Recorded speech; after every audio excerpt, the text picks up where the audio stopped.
elected for a position. I think at this particular time, it's probably best not to, because I think that the populace wants the politicians out and not reinvented in. That's where I stand. On the issues, I think probably all of us have similar ideas on what should happen, and I know all of you here know what the issues are. We don't have to tell you what the issues are.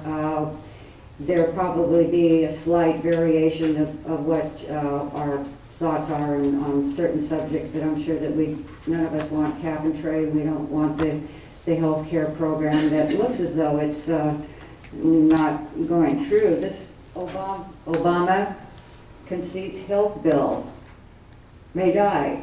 Isn't that nice? So maybe we can get something going where the Republican ideas can be instrumental. If not, let's just get rid of the health care plan that they have in both the House and the Senate and start over if we need to. I have a list of all the issues on my website at cindyhallforcongress.com. They're fairly complete. There is a summary, and if you care to, there's a stack of we were supposed to give speeches last week, and what's it this week? I can't keep track of the days anymore. Of the speech that I was going to give last week with some of the summaries of the issues. And if you are interested in looking at the website, as I say, that's fairly complete on the issues also. I think that all of the ideas that are going around now have been talked about where they're getting to be sort of old, and we need to get on with it and not keep repeating what Obama is saying. In regards to Mullihan, it appears, at least by the media, that he is on his way out. Of course, they're judging this all on the amount of money that he has to spend. Here we go again. It's money, and you know, where have you been elected? You know, that's the same old, same old. We need some grassroots candidates, and there are two of us. Tom and myself are grassroots. He started about when I did campaigning. You know, if it wasn't for Tom and I and you, none of these other people would be up here. You know, they're taking advantage of, you know, a good thing, and that's fine. You know, being an opportunist is a good thing. But, you know, so you have a choice. You don't have to vote for the one that has the most money, and that's not me with the most money. But I will work the hardest because I've already proven that I can. I can run a business for 30 years. You know, other people can too. It's successful, has worked well, and I hope that you will think twice and that you will go for a Tea Party patriot and vote with your heart and not what the media is telling you. I appreciate it. Thanks so much.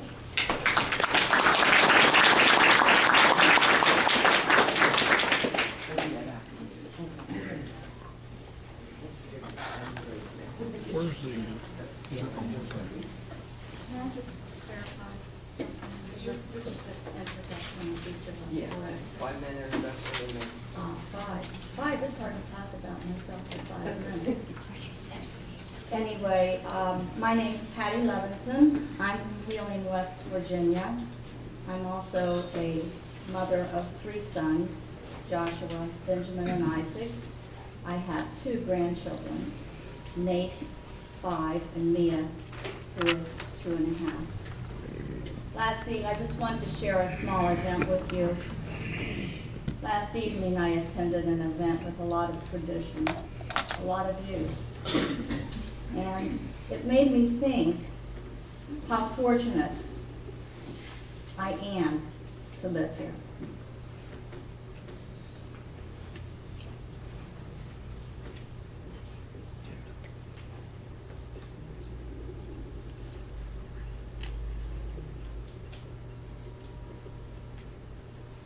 Family.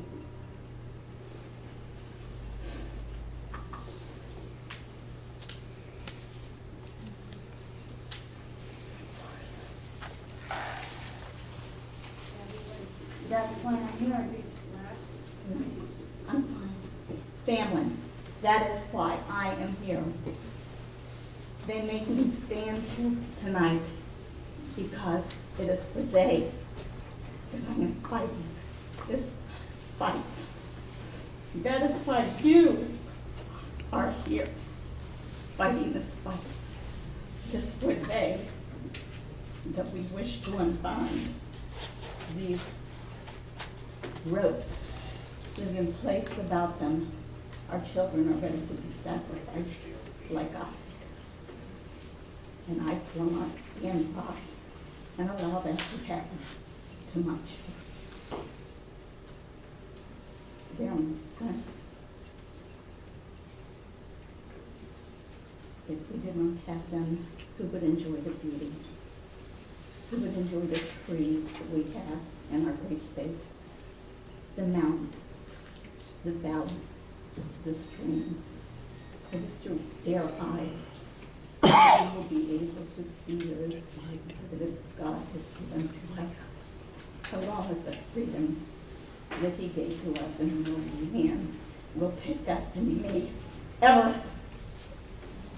And I want that same strength to go from me to you, so that every light that is in this room goes forth and shines brightly in this world, so that others will see that we have a nation that is strong and free, and we are here for them to come to us forever, not just for this generation, but forever. And they are given that freedom through God, and His blessing is given to us by our children. It strikes me to the very soul to have someone like Don Johnson stand up and call us fetus containers, losers in the lottery of life. How dare she? This is life that she's talking about. This is our gift from God. This is not to be tread on or taken lightly. This is our freedom that they choose to take away from us. And I will fight till my dying breath. And I hope that you will do the same. It is for that reason I stand here tonight, to take that message to Washington, because I want them to know that they will not take my freedom. They will not take my life. And I will, to my dying breath, stand with you and convey that message to them. And every law that comes down, I will judge to be in the best interests of our children, that they will not take our lives from us, nor our freedoms. Thank you.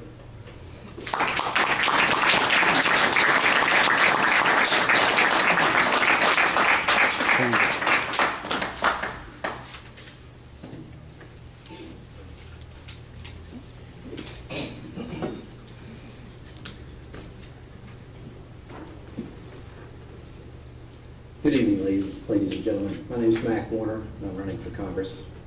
I come from Morgantown. And I want to compliment Bob on the invocation there. God bless America again. What beautiful words there. And what's great about this event this evening is that I think one of the people sitting right up here this evening is going to be a part of that opportunity to bless this great country again.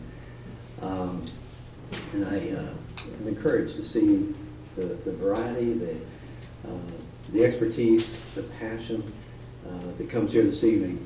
And I want to thank the organizers of this event for giving us this opportunity to come and address the people here in Parkersburg. This great country faced an even greater danger 150 years or so ago. After the Civil War, President Lincoln was quite the embittered president at the time.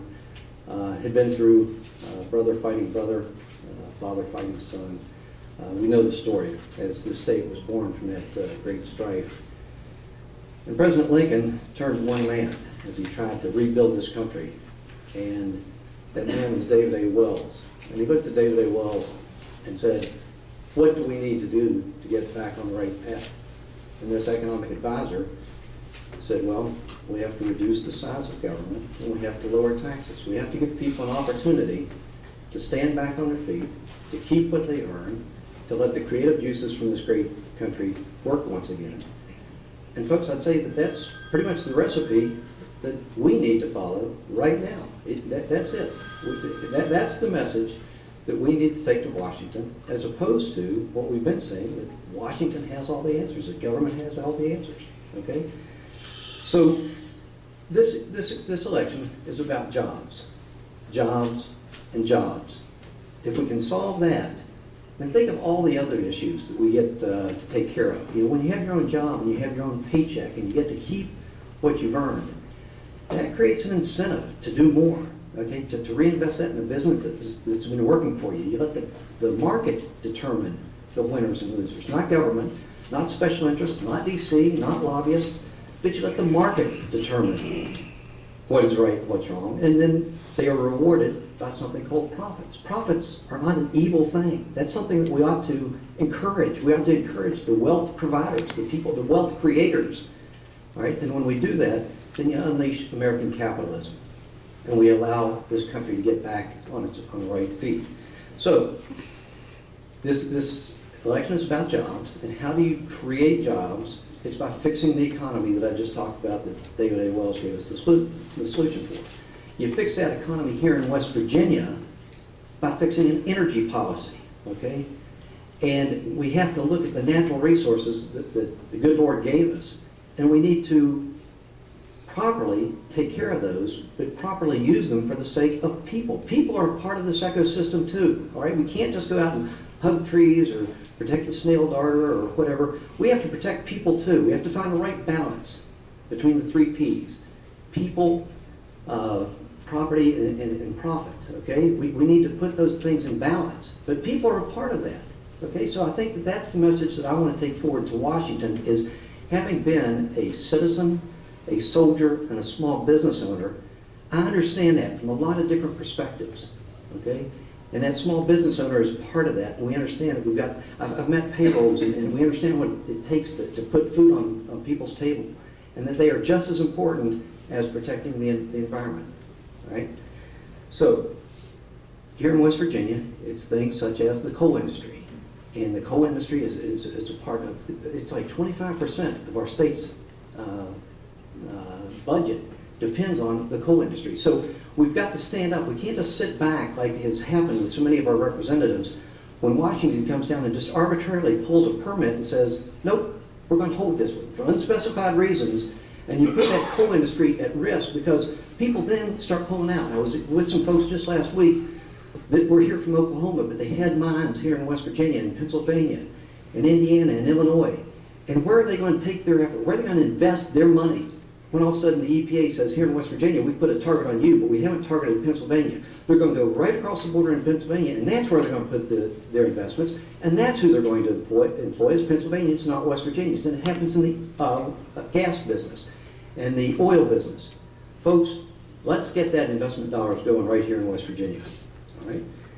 Now, all this ties in together because when you fix the energy policy, now we start looking across this great nation, and you look at an energy independence policy, and now we can start talking about nuclear energy. Wasn't it great to hear President Obama actually mention nuclear energy in a State of the Union address? Okay, we do have to work with solar and wind and all those alternative means, but folks, we aren't there yet to be able to provide an economy for this great nation with just wind and solar and those sorts of things. So we're going to fix it, and coal is part of the answer, and West Virginia is going to be part of that answer. And when you do that, folks, now we get to something that's really very near and dear to my heart. And that is a national security strategy that recognizes that we are at war. Whether we like it or not, the Islamic fanatics are at war with us. They've declared war on us, and they're going to keep coming at us. And I don't want my dollars going to some Middle East regime that then funnels our dollars to terrorists that are out there trying to kill my son in Afghanistan. And my son is on the front lines today in Afghanistan. He's been there for 2 months, and he's had 2 IEDs explode in his platoon alone. I don't like that, and I think that part of solving the national energy strategy will allow us to keep the energy dollars here, the energy exploration here, and the energy production here in the United States, and it doesn't get channeled to where it kills, or where it allows people to target folks like my son, your daughter, I also happen to have a daughter at West Point. So this is an equal opportunity chance to bring these folks back to West Virginia and employ them here, but it's only once we settle, get an economic policy, an energy policy that's energy independent for the United States of America. The last thing that I'll bring up is just because it's the topic of the day, the President of the United States has decided to revoke the don't ask, don't tell policy. Folks, how can he get it wrong time after time after time after time? Whether it's cap and trade, whether it's health care, all right? All of a sudden he comes out and he's going bad in those areas, so he comes out and says, let's revoke the don't ask, don't tell, a policy that's been working well for us for 15 years. And yet he comes out and says, Ron Yankin, why? Has he talked to the 3- and 4-star generals who have to implement this policy? Or is it just something that, again, he wants to do, or what the government wants to do? Folks, let's just like we have for an open policy with health care, let's have an open debate about this and see what the folks on the ground have to say. I just talked with my daughter today at West Point. I said, Lisa, what are you all saying? She said, Dad, it's crazy. Why would he do that? It's the same thing she said after he gave the November speech where he did get part of the right answer about doing a surge in Afghanistan, but at the same time he said, let's withdraw them in 18 months. She picked up the phone, called me as soon as that speech was over and said, Dad, what is he thinking? I said, dear, I don't know. You don't do both. You don't do a surge but announce a withdrawal at the same time. Amen. We've just got to, folks, stand up like you are doing. This is absolutely great. And ask for some sanity to go back to our national leaders and to our congressional leaders and our senators and say, let's force the open debate, the open discussion, and ask the people who it affects before we just go in there and announce that we've got the answer. Folks, I don't propose that I have all the answers. In fact, that's where I like things like the Bible and the Constitution, and there are some great documents out there that speak for what's right and what's wrong. And we just need, back to the great thing about Abraham Lincoln, instead of praying that God would be on our side, instead say, we're praying that we're on God's side. I think a lot of us in here would agree that we need to be on the side of the Constitution. We need to be on the side of the Bible. And we need to start interpreting things along that line instead of saying, I've got the answers. With that, folks, again, I appreciate the opportunity to be here, and I look forward to questions and answers. Thank you.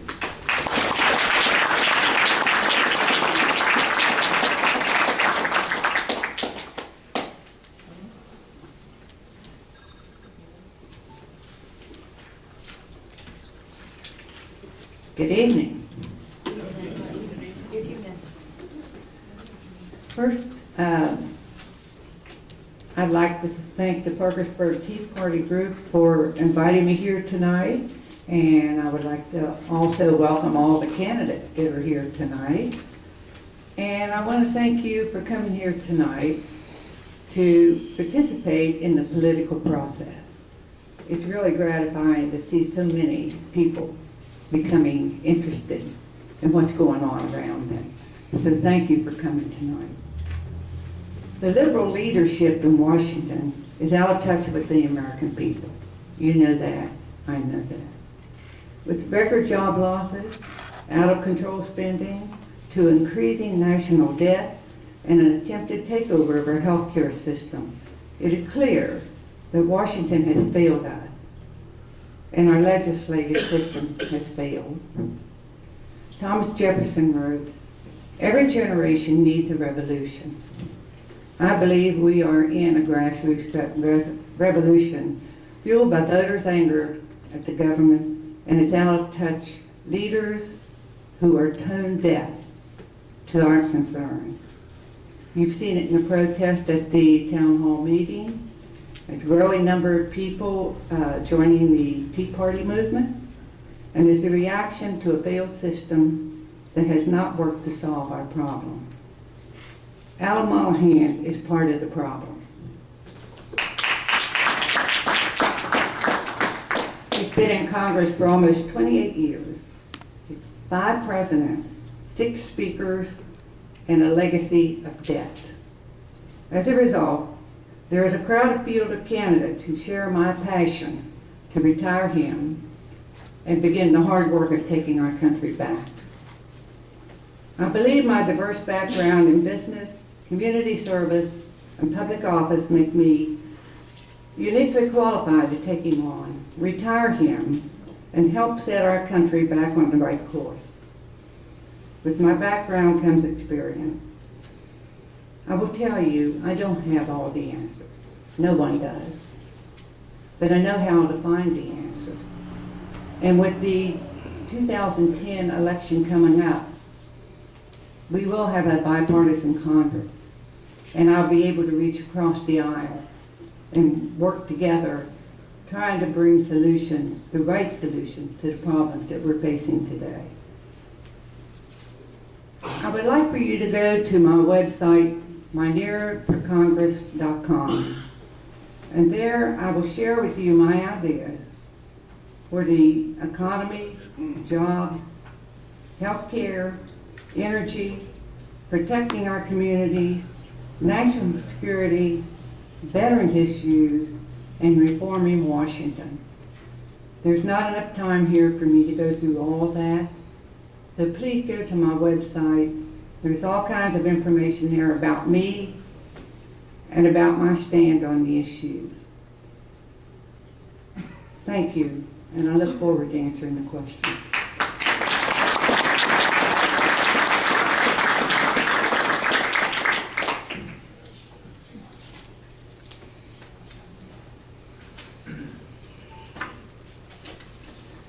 Good evening. Can you hear me in the back of the room back there? All right. My name is David McKinley. I'm from Wheeling. And in any political life or in business life, I can't do anything without my wife, Mary. Mary, stand up and be recognized.